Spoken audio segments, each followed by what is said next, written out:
25 मई 2025 की शाम का वक्त था जब जबलपुर में बरगी डैम के किनारे बसे गांव बरबटी के लोगों ने डैम की तरफ से किसी बच्चे के रोने की आवाज सुनी।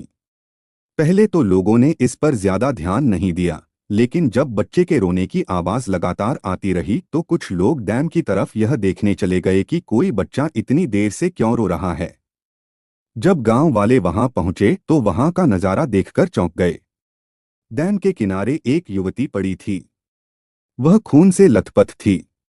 उस घायल युवती के पास खड़ी 3 से 4 साल की बच्ची रो रही थी। इसी दौरान किसी ने इसकी सूचना बरगी चौकी में फोन द्वारा दे दी। सूचना मिलते ही चौकी इंचार्ज एसआई सरिता पटेल मौके पर पहुंच गईं। उन्होंने देखा कि वहां लगभग 25 साल की अत्यंत खूबसूरत युवती गंभीर रूप से घायल पड़ी थी। उसके पास खड़ी 3 से 4 साल की एक बच्ची लगातार मम्मी मम्मी कहते हुए रोए जा रही थी। एसआई पटेल ने बिना समय गंवाए घायल युवती को इलाज के लिए मेडिकल कॉलेज जबलपुर भेज दिया।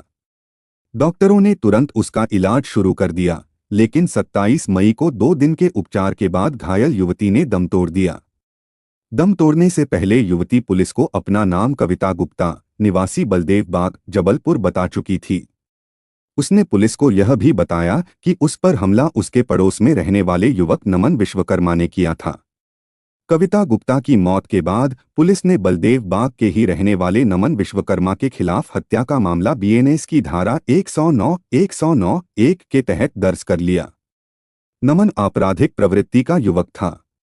उसके खिलाफ थाने में कई मामले दर्ज थे। आरोपी नमन को गिरफ्तार करने के लिए एसपी संपत उपाध्याय ने एडिशनल एसपी समर वर्मा के नेतृत्व में एक पुलिस टीम बनाई। पुलिस के पास आरोपी का मोबाइल नंबर पहले से मौजूद था। उस घटना के बाद से वह बंद था, इसलिए पुलिस मुखबिरों की मदद से नमन की तलाश में जुटी थी। हफ्ते भर बाद 1 जून को पुलिस को खबर मिली कि नमन घटनास्थल के पास जंगल में छिपाई गई अपनी बाइक लेने बरगी डैम आया है। इस सूचना पर पुलिस ने घेराबंदी कर उसे गिरफ्तार कर लिया। पुलिस चौकी में 25 वर्षीय नमन विश्वकर्मा से पूछताछ की तो वह कविता गुप्ता की हत्या में अपना हाथ होने से इनकार करता रहा, लेकिन पुलिस ने उसके मोबाइल की लोकेशन और घटना वाले दिन के कुछ सीसीटीवी फुटेज उसके सामने रखे, जिनमें वह कविता गुप्ता को बाइक पर बैठाकर बरगी डैम की तरफ आता दिखाई दे रहा था। ये सारे सबूत देखकर उसने कविता की हत्या करने का अपराध स्वीकार कर लिया। इसके बाद उसने हत्या के पीछे की सारी कहानी पुलिस के सामने बयान कर दी। पुलिस ने आरोपी नमन विश्वकर्मा के पास से हत्या में प्रयुक्त चाकू और बाइक बरामद कर ली। मध्य प्रदेश के जिला जबलपुर के कोतवाली थाना इलाके में स्थित संगम कॉलोनी बलदेव बाग में रहने वाली कविता गुप्ता का पति पुनीत गुप्ता सिविक सेंटर चौपाटी पर पाव भाजी का ठेला लगाता था। पति का सुबह का समय दुकान के लिए सामान तैयार करने में निकल जाता था, जिसके बाद शाम को वह अपना ठेला लेकर सिविक सेंटर निकल जाता था। इसके बाद वह देर रात वापस आता था। कविता गुप्ता पढ़ी लिखी और खूबसूरत होने के अलावा आधुनिक विचारों की युवती थी। जब वह जींस टॉप पहनकर बाजार में निकलती तो न तो कोई उसे शादीशुदा कह सकता था और न किसी खोमचे वाले की पत्नी। पति खूब प्यार करता था, कमाता भी अच्छा था, इसलिए कविता गुप्ता को पति से केवल एक ही शिकायत थी कि वह उसके लिए उतना समय नहीं निकाल पाता था जितना वह चाहती थी। शहर में मनाए जाने वाले त्योहार, उत्सव और दूसरे ऐसे मौकों पर जब लोग परिवार को लेकर घरों से बाहर निकलते थे, तब कविता गुप्ता को अकेले ही बेटी को लेकर शहर की रौनक दिखाने जाना पड़ता था, क्योंकि ऐसे मौकों पर पति का धंधा ज्यादा चलने के कारण वह फ्री होने के बजाय और ज्यादा व्यस्त रहता था। लगभग 2 साल पुरानी बात है। एक दिन कविता गुप्ता अपनी बेटी को लेकर ग्वारी घाट जाने के लिए निकली, तभी पीछे से बाइक लेकर उसका पड़ोसी युवक नमन विश्वकर्मा आकर उससे नमस्ते करते हुए बोला, भाभी जी कहाँ जा रही हैं आप? कविता गुप्ता उसे जानती थी, इसलिए उसने छोटा सा जवाब दिया, ग्वारी घाट। मैं उसी तरफ जा रहा हूँ, चलिए मैं छोड़ देता हूँ आपको। कविता गुप्ता को नमन के साथ बाइक पर बैठने में कोई बुराई नजर नहीं आई, इसलिए अपनी 3 वर्षीय बेटी को गोद में लिए हुए वह नमन के साथ बाइक पर बैठ गई। ग्वारी घाट पर उतरकर उसने नमन को धन्यवाद दिया। नमन बोला, अभी अपना धन्यवाद बचाकर रखिए, मैं 2 घंटे बाद इसी जगह मिलूंगा, आपको वापस ले चलूंगा। तभी धन्यवाद दे देना कहते हुए वह कविता गुप्ता का जवाब सुने बिना वहां से चला गया। 2 घंटे बाद नमन वहां आया तो कविता बेटी के साथ वहीं मिली। नमन ने उसे बाइक पर बिठाया और उसे वापस घर छोड़ दिया। उसी समय उसने कविता को अपना फोन नंबर देते हुए कहा, जब भी कहीं जाना हो फोन कर दीजिए, आपकी मदद करके मुझे खुशी होगी। कविता गुप्ता ने उसका नंबर घर जाकर मोबाइल में सेव कर लिया। लेकिन यह बात उसे परेशान कर रही थी कि आखिर नमन उसका इतना ध्यान क्यों रखना चाहता है। इसलिए घंटे भर बाद ही उसने नमन को फोन लगाकर उस दिन की मदद के लिए धन्यवाद देते हुए उसकी इस मेहरबानी का कारण भी पूछा। नमन बोला, अरे कोई खास कारण नहीं है भाभी जी। मैं जानता हूं कि भैया व्यस्त रहते हैं, इसलिए आपको अकेले परेशान होते देखकर मुझे अच्छा नहीं लगता। कविता गुप्ता हाजिर जवाब थी, सो तुरंत बोली, इस अच्छा न लगने का कारण? कारण तो कई हो सकते हैं, वक्त आने पर बता भी दूंगा, लेकिन फिलहाल तो इसे पड़ोसी धर्म मान लो। कविता गुप्ता को नमन का जवाब अच्छा लगा, जिससे दोनों काफी देर तक बातें करते रहे। इसी बीच कविता गुप्ता को मालूम हुआ कि नमन के खिलाफ मारपीट आदि के कई मामले थाने में दर्ज हैं। इससे उसने सोच लिया कि वह नमन को समझा बुझाकर सही रास्ते पर चलने को प्रेरित करेगी। उसे भरोसा था कि नमन उसकी बात नहीं टालेगा। इसके बाद एक दिन कविता गुप्ता ने उससे कहा, नमन, मैंने सुना है कि तुम्हारे खिलाफ थाने में कुछ मामले दर्ज हैं। क्यों लड़ते झगड़ते हो? मेरी बात सुनो, आज से तुम अच्छे इंसान बनोगे। भाभी जी, मैं किसके लिए अच्छा बनूं? कोई तो ऐसा नहीं जिसके लिए मैं खुद को बदलूं।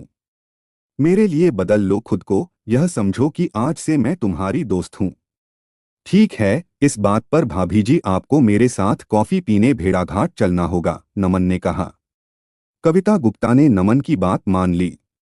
इसके बाद दोनों शाम तक भेड़ाघाट में घूमते रहे, फिर नमन ने उसे घर छोड़ दिया। वास्तव में कविता गुप्ता उस दिन काफी खुश थी, क्योंकि कोई था जो उसके घूमने फिरने का शौक पूरा करने को तैयार था। लेकिन रोज रोज नमन के साथ घूमने जाने का नतीजा यह हुआ कि दोनों एक दूसरे के बेहद करीब आ गए। पहली मुलाकात के 2 माह बीतते बीतते उनके बीच पनपा प्यार यहाँ तक पहुँच गया कि उनके बीच शारीरिक संबंध भी कायम हो गए। कविता गुप्ता के लिए यह कोई योजना का हिस्सा नहीं था, बल्कि बस सब कुछ यूं ही अचानक होता गया। फिर जैसा कि होता है, वक्त के साथ यह रिश्ता उसके मन को भाने भी लगा, जिससे वह नमन के साथ लगभग रोज ही एकांत में समय बिताने लगी। बीच बीच में वह नमन को लड़ाई झगड़े से दूर रहने की हिदायत भी देती रहती, लेकिन वक्त के साथ नमन कविता गुप्ता के साथ शादी करने के सपने देखने लगा था। इसलिए साल भर के प्यार के बाद एक दिन नमन ने कविता के सामने प्रस्ताव रखा कि वह पति को छोड़कर उससे शादी कर ले। यह सुनकर कविता गुप्ता चौंक गई। उसने नमन को टालने के लिए बोल दिया कि ठीक है, मुझे सोचने का समय दो। इसी बीच एक दिन वह शादी समारोह में शामिल होने गई थी। इसी दौरान नमन ने उसे फोन किया, लेकिन समारोह में शोरगुल होने की वजह से वह उसकी कॉल रिसीव नहीं कर पाई, तो नमन उसके घर आ धमका, जहां कविता का पति पुनीत गुप्ता मिला। नमन ने पुनीत से कविता के बारे में पूछा। इसी बात को लेकर उसका पुनीत से झगड़ा हो गया। तब नमन ने उसके पति के साथ मारपीट की और घर में तोड़फोड़ कर दी। कविता जब घर लौटी तो पुनीत ने उसे सारी बात बता दी कि यह सब नमन विश्वकर्मा ने किया है। इस घटना के बाद कविता गुप्ता समझ गई कि कितना भी घी गुड़ के साथ नीम खाओ, वह कभी मीठा नहीं हो सकता। इसलिए उसने नमन से फोन पर बात करना पूरी तरह बंद कर दिया। इससे नमन चिढ़ गया और कविता गुप्ता से आर पार का फैसला करने की सोचकर वह 25 मई 2025 को उसके घर जा पहुंचा। उस समय पुनीत गुप्ता घर पर नहीं था। आखिरी बार बैठकर बात करने की बात कहकर वह कविता गुप्ता को लेकर पल्सर बाइक से बरगी डैम पर बरबटी गांव के पास पहुंचा। उसने कविता गुप्ता से शादी करने वाली बात दोहराई और उससे साथ में भाग चलने को कहा, लेकिन कविता गुप्ता ने साफ मना कर दिया कि वह पति को छोड़कर नहीं जा सकती। तब नमन उससे झगड़ने लगा और उसने बटन वाला चाकू निकालकर उसके ऊपर लगातार कई वार किए। उसे मरा समझकर वह वहां से भाग गया। जाते समय उसने अपनी बाइक रमनपुर घाटी के पास जंगल में छिपा दी और कपड़े बदलकर बस से सिवनी फिर रायपुर चला गया। 2 दिन बाद वह अपनी छिपाई हुई बाइक लेने आया, तभी पुलिस ने उसे गिरफ्तार कर लिया। पुलिस ने आरोपी नमन विश्वकर्मा की निशानदेही पर कत्ल में प्रयुक्त चाकू, खून से सने कपड़े और बाइक बरामद करने के बाद उसे कोर्ट में पेश किया, जहां से उसे जेल भेज दिया गया। इस घटनाक्रम को सुनाने का मेरा मकसद किसी की भावनाओं को ठेस पहुंचाना नहीं है। मैं इस कहानी के जरिए सिर्फ लोगों को जागरूक करना चाहता हूं, ताकि समाज में बढ़ते ऐसे अपराधों को समझा जा सके और वक्त रहते उनकी रोकथाम हो सके। कविता गुप्ता की हत्या हम सबके लिए एक बड़ा सबक है। उसने सिर्फ मदद ली और पड़ोसी जैसा व्यवहार किया, लेकिन नमन ने उसे प्यार समझ लिया। जब कविता ने शादी से मना किया, तो नमन ने गुस्से में आकर उसकी जान ले ली। यह दिखाता है कि जबरदस्ती किया गया प्यार असली प्यार नहीं होता, वो एक जुर्म होता है। हर लड़की को ना कहने का हक है और हर लड़के को उसे मानना चाहिए। इज्जत और मर्जी सबसे जरूरी हैं। अगर कोई परेशान करे, डराए या पीछा करे तो चुप मत रहो। समय रहते आवाज उठाओ, क्योंकि चुप्पी कभी कभी जिंदगी की सबसे बड़ी कीमत बन जाती है।